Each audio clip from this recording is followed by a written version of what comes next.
Hey everybody, Jim here with your daily dose of Japanese gaming goodness. It is the import game of the day, and today's game is Snatcher CD Romantic on the PC Engine CD. Simply put, this game is the PC Engine version of the Konami classic Snatcher, but it's got one distinct checkmark in its win column, and that it's the first console port of the game, and as such is the only console port that was worked on by its original creator, Mr. Hideo Kojima. So while it features the same plot and gameplay, the PC Engine version doesn't feature any of the censorship or alterations that were included in later ports for the Sega CD, Sega Saturn, and PlayStation. When you're playing CD Romantic, you're getting Snatcher in all its Kojima-y goodness, complete with naked ladies and maggot-filled corpses, and I don't know about you, but I don't want my Snatcher any other way. If you've never played the game at all, then strap yourself in and get ready to experience an awesome cyberpunk story that moves along as a graphic novel of sorts that has you doing investigative work, trying to track down those evil, human-imitating mutant robots, the Snatchers, up to and including blasting them in the face wherever you find them. It's a great gameplay experience that pays homage to classic 80s sci-fi like Blade Runner and Terminator, so nothing too original in terms of story, but definitely enjoyable. Plus the visuals are great, especially if you're a fan of 80s and 90s anime, and the soundtrack is a real thing of beauty. Oh, and did I mention that this version of the game costs several $100 less than the Sega CD version? A bit of advice to the game collectors out there: learn to read Japanese and save yourself a small fortune. It's Snatcher CD Romantic, the way it was meant to be played.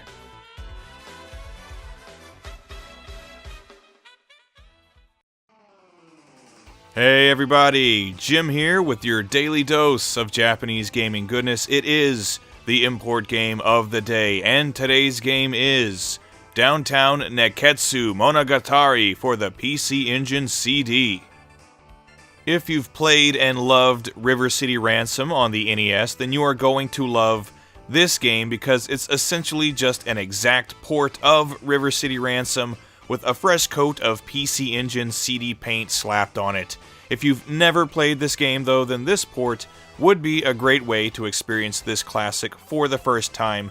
Essentially, it's a side-scrolling beat-em-up very similar to Double Dragon, which makes sense seeing as how both games are made by Technos Japan, but there's a lot more to Downtown Nekketsu than just your standard beat-em-up affair. As you play through this game, every enemy you defeat drops a bit of money, and on your journey to take down the bad guys and defend Nekketsu High School, you'll come across little shopping areas where you can buy all kinds of items to make your battle just a little easier. For example, you can pick up usable items to restore your health, increase your max health, as well as your offensive and defensive power, and even pick up some books to learn some devastating new attacks. Even if you took all of that out of the equation, this would still be an awesome beat-em-up with lots of weapons, some sweet two-player co-op action, and some very fun gameplay.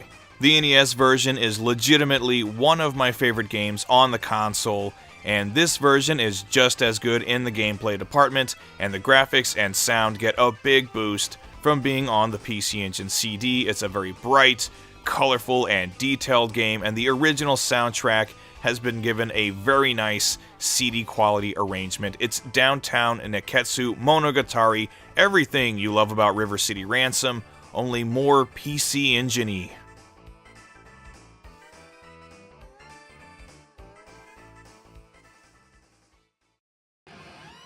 Hey everybody, Jim here with your daily dose of Japanese gaming goodness. It is the import game of the day, and today's game is Set Amour for the PC Engine CD. This is a game that for me fits right in the middle of the PC Engine action platformers, and I compare it most to the Valis series of games, both in terms of gameplay and because it also features a young anime girl with battle armor that looks more like swimwear, wielding some cool weaponry and magical powers. Our heroine's weapon of choice is something called the Koroku Lance, which is basically a chain lance that not only allows you to attack from a distance, but also has the ability to latch onto ledges, allowing you to swing from one platform to the other, or hoist yourself up and launch a very nifty spinning attack. You can also swing your lance in a circular motion while jumping, and this is how you perform your magic attacks, of which there are 3, which are more or less useful in different areas of the game. There's lots of hidden power-ups, a variety of enemies, and boss battles with huge monsters, and overall this is a fairly middle-of-the-road platformer that's short and easy, but also has a cool weapon, and swinging around on ledges is pretty fun. Plus, this is a pretty good-looking game. At the very least, it's extremely colorful and has some pretty cool monster designs, and the cutscenes are definitely some of the best and most detailed on the console, and the soundtrack is pretty good too. It strikes a nice balance between relaxing and groovy tracks in some stages and high-energy tracks in others, and the sound quality is fantastic. So this is what I would call a very PC engine-y game, decent gameplay, coupled with good graphics, anime-style cutscenes, and a pretty sweet soundtrack. It's worth playing at least once. It's for Set Amour, and it ain't half bad.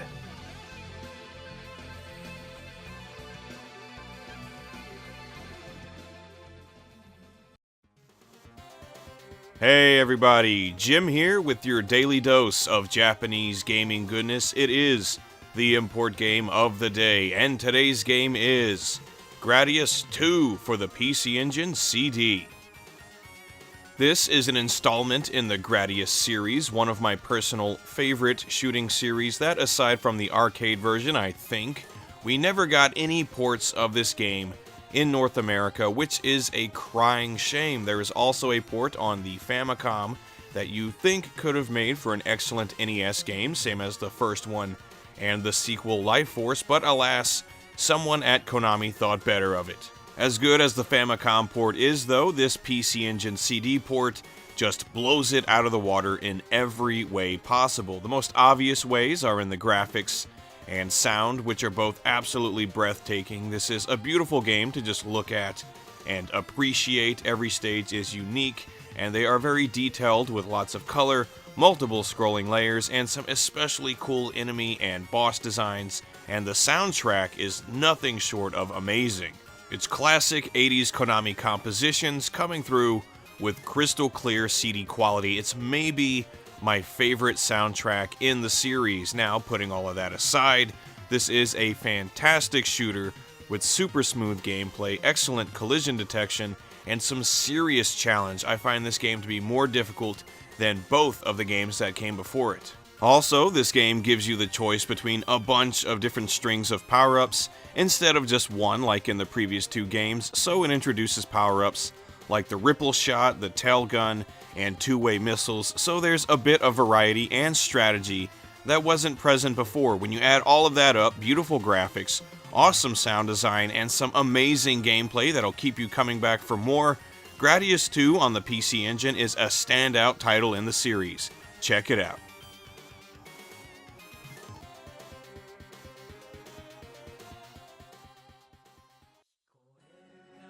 Hey everybody, Jim here with your daily dose of Japanese gaming goodness. It is the import game of the day, and today's game is Kiaidan 00 for the PC Engine CD. This is, in my opinion, one of the most underrated shoot-em-ups on the PC Engine, which, considering how many shooters there are on the console, is really saying something. It was developed by Alpha System, who worked on a ton of ports for the PC Engine CD, including Fighting Street, East Books 1 and 2, and Wonder Boy 3, so they're definitely no strangers to the hardware, which is very apparent in this game, which is about as good as it gets in terms of visuals and sound on the PC Engine CD, and the gameplay is no slouch either. Essentially, you're playing as a giant robot that's very similar to robots you would have seen in a series of Power Rangers, and you have 5 different fire modes that you can cycle between to deal with the various types of enemies. You get a standard Vulcan shot, a fire wave, an energy ball and chain, gravity bombs, and a homing shot. They're all useful in their own way, and if you can refrain from firing your weapons for a brief period, you can charge up for a devastating super attack, and each weapon does have its own unique attack, and you'll need them to take out the bosses, because once you've worn down their health, you have to hit them with a super attack to finish them off. This is a fairly challenging shooter, not on the level of Gradius, for example, but not a cakewalk either. It's not a game that's usually mentioned alongside classics like Lords of Thunder and Spriggan, but I think it should be. Plus, the graphics are fantastic, not just during gameplay, which features colorful and detailed stages and some great enemy designs, but also the cutscenes, which are some of the best on the system, and the soundtrack is great. It sticks with the theme of classic kaiju anime, and I like it a lot. Top to bottom, Kaidan 00 is a shooter on the PC Engine that shouldn't be missed. It's awesome.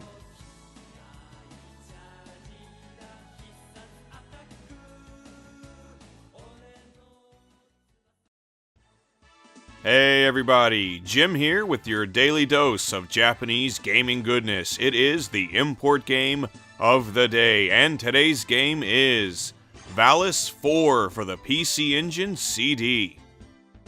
This is a 1991 release developed by CD Lasersoft and published by Telenet Japan. A port was made available for the SNES a year later, but while the two games are obviously going to be very similar, the PC Engine version has a handful of advantages over its Nintendo counterpart. Valis IV is a fairly straightforward action platformer, and both versions feature the sword-wielding heroine Reina, who is basically the replacement for series mainstay Yuko, but unlike the SNES game, which features her as the only playable character, this version also lets you play as Amu, Reina's twin sister and semi-sidekick, and Asphal, the demonic father of the game's main villain, the evil Prince Galgir. Each character plays differently and has special abilities that make them especially useful, and encourages you to swap back and forth between all of them to traverse the game's many obstacles and dispatch enemies. So, Reina is great at attacking close range and has a very nifty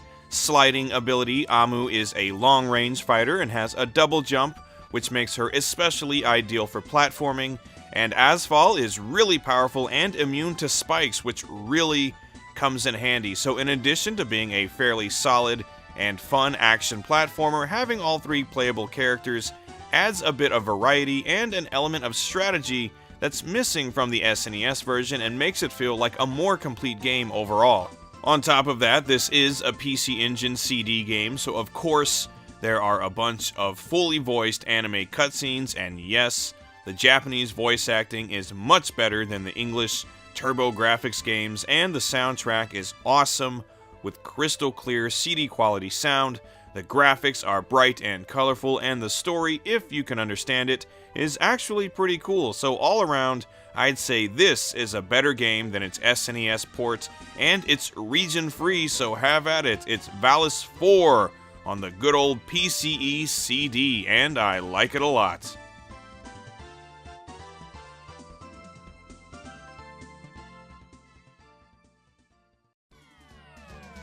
Hey everybody, Jim here with your daily dose of Japanese gaming goodness. It is the import game of the day, and today's game is Valkyrie no Densetsu for the PC Engine. This is a 1989 release that was developed and published by Namco, and it's the sequel to the original Valkyrie's Adventure, which was a very Zelda-esque top-down action RPG, which featured the titular character on a quest to save Marvel Land, and that hasn't really changed in this game. You're still playing as Valkyrie on her quest to find the golden seed of Yggdrasil before it falls into the hands of evil, thus spelling the end for Marvel Land. Unlike the first game, this one has a greater emphasis on combat and platforming. In fact, it was also released in arcades, where it was a damn fine two-player action game. The PC Engine version maintains that action platforming gameplay. You'll be spending the bulk of your time taking on hordes of enemies with your sword that shoots fireballs, but a number of the RPG elements from the original game have been kept intact. For example, you can increase your health and magic reserves, upgrade your weapons and armor, and buy various items that have a variety of effects with the money that you collect from defeated enemies. It's really fun, and the gameplay kind of gives me a feeling of Legend of Zelda mixed with Gauntlet, but there's a bit of platforming thrown in, which I think is the game's weak point. Isometric platforming has always been a little irritating for me, but overall this is a great action RPG with plenty of enemies to kill, items to find, and boss battles to take on. Definitely an underrated franchise in my opinion, and the great gameplay is complemented by some very colorful graphics, great character designs, and a very awesome soundtrack. This is honestly a series I'd love to see make a comeback, disregarding the mobile game that was released a number of years ago. If you're a PC Engine owner looking for a little action RPG goodness, look no further than Valkyrie no Densetsu. It's awesome.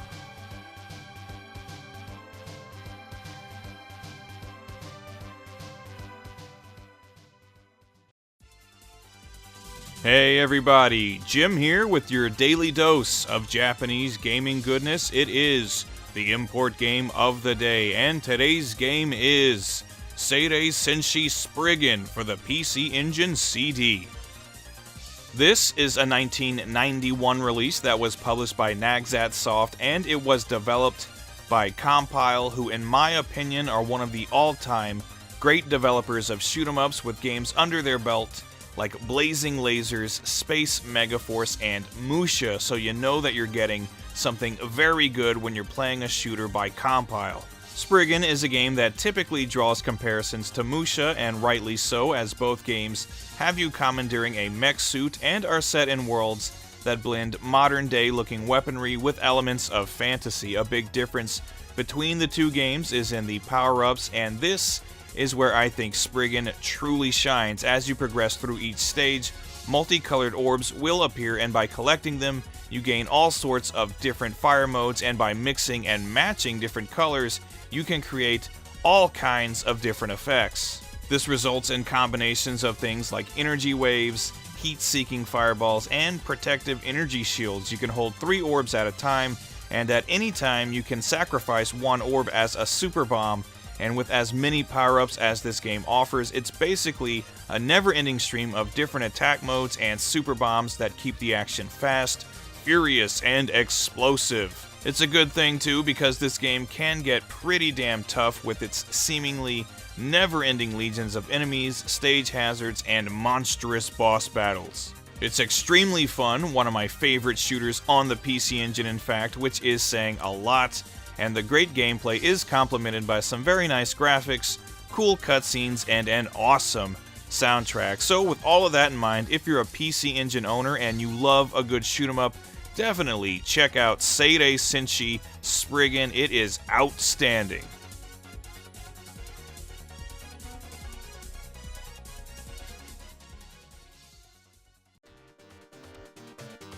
Hey everybody, Jim here with your daily dose of Japanese gaming goodness. It is the import game of the day, and today's game is 1943 Kai for the PC Engine. This is a 1991 release developed and published by Nagsat, and it's actually not based on the original 1943 by Capcom, but rather the updated version that was released in arcades in North America as 1943 The Battle of Midway Mark II. It featured improved graphics and sound, a few more unrealistic elements like laser firing World War II era planes and ships, and the P-38 Lightning that you used in the original 1943 and 1942 has been replaced by a Boeing Stearman E-75, which looks a lot like the plane from Fire Shark, actually. I definitely prefer the Lightning, but that's not much of a gripe really, because this is an awesome port of the arcade original. The gameplay is fast, fun, and offers plenty of challenge. It's basically the same as the previous games, just shoot down everything in sight, making especially sure to take out the red strings of planes so you can collect the power-ups that they leave behind, which change from one to another when you shoot them. Your energy is draining constantly, so you'll need to collect health power-ups as much as you can. Also, to clear the boss battles, you have to destroy a sufficient percentage of their weaponry. Fail to do this, and it's back to the beginning of the stage with you. Again, it's pretty tough, but this is a very satisfying shooter, and it includes plenty of new stages that weren't included in the original 1943 or in the arcade update, so it's well worth playing if you're a fan of the series. Plus, the graphics and sound are both pretty damn good, something Nagsat usually had a knack for when porting over games like this. So if you like the 1940 series and you've got a PC Engine, 1943 Kai is a perfect choice for a shooter fan. Check it out.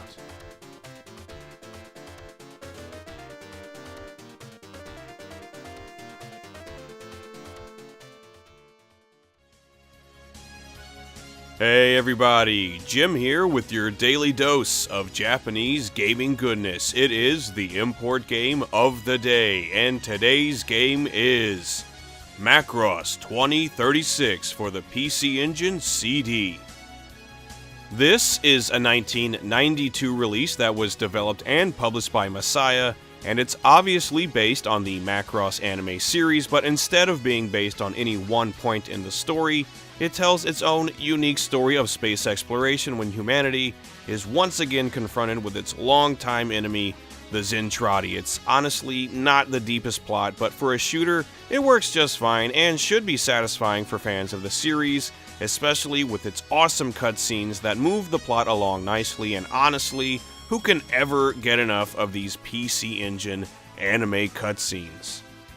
This is, for the most part, a straightforward, side-scrolling shooter. Just blow away all of the enemies and collect power-ups that strengthen your primary weapon and your missiles, but also as you destroy enemies and clear levels, you earn experience points that unlock various sub-weapons that you can take with you into the next stage, and there are 14 weapons in total that range from missiles and rapid-fire machine guns to energy barriers and full-on carpet bombings. You can only use one sub-weapon per stage, and you can't use the same weapon twice in a row. Also, for boss battles, you'll transform into your mech form, which changes the controls and makes you a much bigger target, but these sections are fun too. It would have been nice to have the option to transform at will like in Scrambled Valkyrie, but what can you do? This is an overall great shooter with fun gameplay, decent challenge, and a wide variety of weapons to choose from, plus the game features some fantastic graphics and probably some of the best looking cutscenes on the PC Engine CD, and it also features a great soundtrack as well. It might not be the best shooter on the system, but Macross 2036 is definitely worth playing if you're a shooter fan. Check it out.